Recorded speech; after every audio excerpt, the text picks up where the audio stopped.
ಉಪೇಂದ್ರ ತೀರ್ಥರಿಗೆ ಆಚಾರ್ಯರು ಕೊಟ್ಟ ವಿಗ್ರಹ ಅಂದರೆ ವಿಠಲ ದೇವರ ವಿಗ್ರಹ. ಆ ವಿಠಲ ದೇವರು ಅಂದರೆ ದೇಹಾಲ ನಿಹುಮುಖವಾಗಿರುವಂಥ ವಿಗ್ರಹನ ಆಚಾರ್ಯರು ಕೊಟ್ಟಿದ್ದಾರೆ.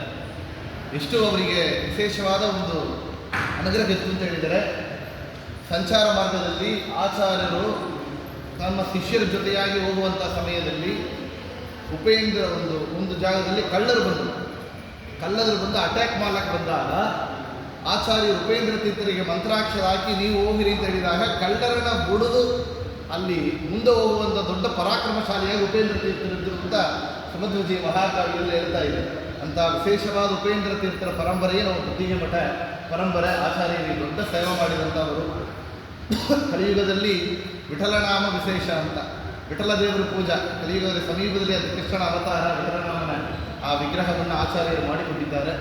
ಅಂತಹ ಪರಂಪರೆಯಲ್ಲಿ ಬಂದಂತಹ ವಿಜಯೇಂದ್ರ ತೀರ್ಥರು ಹೇಳಿದಂತೆ ಅವರು ಪರಮ ವೈರಾಗ್ಯಶಾಲಿಗಳು. ಈ ಒಂದು ಎಲ್ಲನೂ ಕೂಡ ಬಿಟ್ಟು ಇಲ್ಲಿ ವಿಶೇಷವಾಗಿ ತತ್ವ ಪ್ರಚಾರ ಮಾಡಬೇಕು, ನಮ್ಮ ಜಪದಲ್ಲಿ ಧ್ಯಾನದಲ್ಲಿ ಕೂಡಬೇಕು ಅಂತ ಬಂದು ನಮ್ಮ ಚೆನ್ನೈ ಪ್ರಾಂತ್ಯದಲ್ಲಿ ಇರುವಂಥ ಒಂದೇ ಮೂಲ ಬೃಂದಾವನ ಅಂದರೆ ಇದು ಒಂದೇ, ಬೇರೆ ಒಂದೇ ಇಲ್ಲ. ಎಷ್ಟೋ ವೃತ್ತಿಗಾ ಬೃಂದಾವನ 20 ಮೇಲೆ ಇತ್ತು ಮಠಗಳಿದೆ. ಇಲ್ಲಿ ಬೇರೆ ಬೇರೆ ಬೃಂದಾವನಗಳಿದ್ದರೂ ಕೂಡ ಇಲ್ಲಿ ಅವರು ಮೂಲ ಬೃಂದಾವನ ಚೆನ್ನೈಲಿರುವಂತಹ ಒಂದೇ ಮೂಲ ಬೃಂದಾವನ ಅಂದರೆ ವಿಜಯೇಂದ್ರ ತೀರ್ಥರ ಮೂಲ ಬೃಂದಾವನ. ಅವರ ಸನ್ನಿಧಾನದಲ್ಲಿ ನಾವು ವಿಶೇಷವಾಗಿ ಇವತ್ತು ದರ್ಶನವನ್ನು ಮಾಡಿದ್ದೆವು. ಮುಂದೆ ನಾವು ನೋಡುವಂತಹದ್ದು ನವಬೃಂದಾವನ.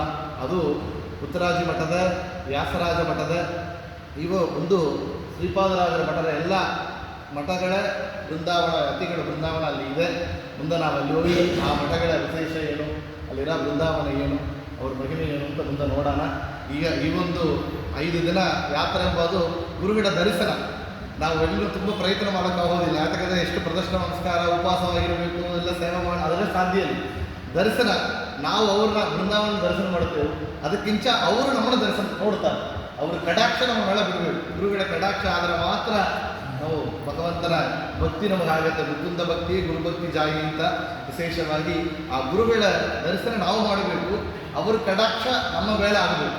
ಅದು ಒಂದೇ ಪ್ರಯತ್ನ. ಅದರಿಂದ ಅವ್ರಿಗೆ ಆರ್ಗನೈಸ್ ಮಾಡೋರಿಗೆ ತುಂಬ ಶ್ರಮ ಆಗುತ್ತೆ. ಸ್ವಲ್ಪ ಬಂದರೆ ನಾವು 20 ಪ್ರದರ್ಶನ ಮಾಡ್ತಾನೆ ಅಂತ ಎಲ್ಲ ಪಾರಾಯಣ ಮಾಡ್ತಾನೆ, ಎಲ್ಲರೂ ಅವರು ಬೆಳಿಗ್ಗೆ ಎದ್ದು ಪಲಹಾರ ಅರೇಂಜ್ ಮಾಡ್ತಿಲ್ಲ, ನಾವು ಉಪವಾಸ ಇದ್ದೇನೆ ಅಂತ ಕೆಲವೊಂದು ಹೇಳೋದುಂಟು.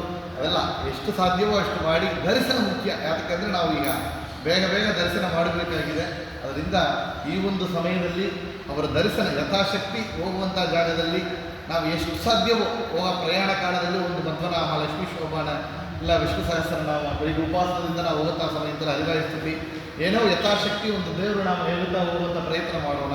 ಅಲ್ಲಿ ಇರುವಂಥ ಜಾಗದಲ್ಲಿ ಕೂಡ ಯಥಾಶಕ್ತಿ ಅವರ ಬಗ್ಗೆ ಅವರ ಮಹಿಮೆಯನ್ನು ತಿಳಿಯೋಣ, ಅವರ ನಾಮವನ್ನು ಹೇಳೋಣ.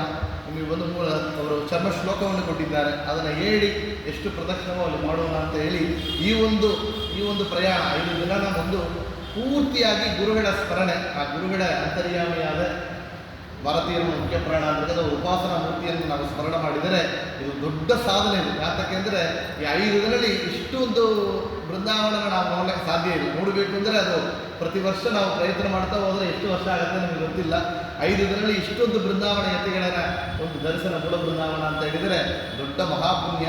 ಪರಾಭವ ನಾಮ ಸಂವತ್ಸರ ಪ್ರಾರಂಭ ಕಾಲದಲ್ಲಿ ನಾವು ಗುರುಗಳ ಸ್ಮರಣೆಯಿಂದ ಆರಂಭಿಸಿದ್ದೇವೆ. ಈ ವರ್ಷ ಪೂರ್ತಿಯಾಗಿ ನಮಗೆ ಎಲ್ಲರೂ ಕೂಡ ಜ್ಞಾನ ಕಾರ್ಯದಲ್ಲಿ ಭಗವಂತ ನಮ್ಮನ್ನು ನಡೆಸಲಿ ಅಂತ ಪ್ರಾರ್ಥನೆ ಮಾಡುತ್ತಾ, ಭಗವಂತನ ಎಲ್ಲರ ಪರವಾಗಿ ಈ ಒಂದು ಪ್ರಯಾಣ ನಮಗೆ ಎಲ್ಲ ಸುಲಭವಾಗಿರಲಿ, ಅನುಕೂಲವಾಗಿರಲಿ, ಗುರುಗಳ ಅನುಗ್ರಹ ಪರಿಪೂರ್ಣವಾಗಲಿ, ದರ್ಶನ ಆಗಲಿ ಅಂತ ಪ್ರಾರ್ಥನೆ ಮಾಡ್ತಾ ನಾನು 2 ಮಾತುಗಳನ್ನು ವಿಜಯೇಂದ್ರ ತೀರ್ಥ ಗುರುವಾಂತರ್ಗತ, ರಾಘವೇಂದ್ರ ತೀರ್ಥ ಗುರುವಾಂತರ್ಗತ, ಸಿದ್ಧಿವಿನಾಯಕ ಸುಬ್ರಹ್ಮಣ್ಯ ದೇವತಾಂತರ್ಗತ, ಭಾರತೀಯ ಮುಖ್ಯ ಪ್ರಾಣಾಂತರ್ಗತ ಈ ಒಂದು ಕ್ಷೇತ್ರಮೂರ್ತಿಯಾದ ಶ್ರೀನಿವಾಸನ ಪದಾರದಿಂದ ಹಿಡಿದು ಸಮರ್ಪಣೆ ಮಾಡ್ತಾ ಶ್ರೀ ಕೃಷ್ಣಾರ್ಪಣ ಮಸ್ತು ಅಂತ ಹೇಳಿ ಮುಂದೆ ಹೋಗೋಣ. ಶ್ರೀ ಕೃಷ್ಣಾರ್ಪಣ ಮಸ್ತು.